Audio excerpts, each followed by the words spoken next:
So I'll give you some pointers as we go along, okay? So this is the normal one. This is easy. That's easy.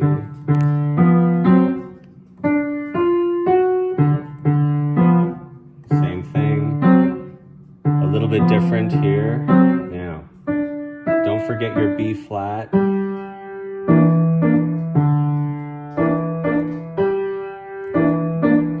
G, F sharp. And now these here. Start with the E, chromatic to C sharp. Same 3 notes. Same as the beginning, just an octave higher.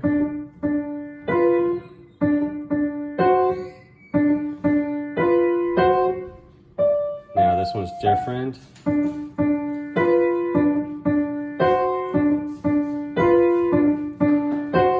D, E, D. Now D all the way down just above middle C. D, chromatic down, chromatic, chromatic, finger 3.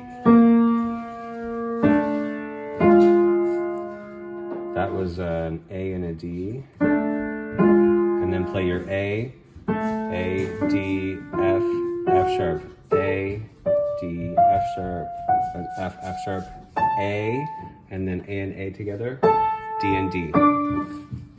Okay?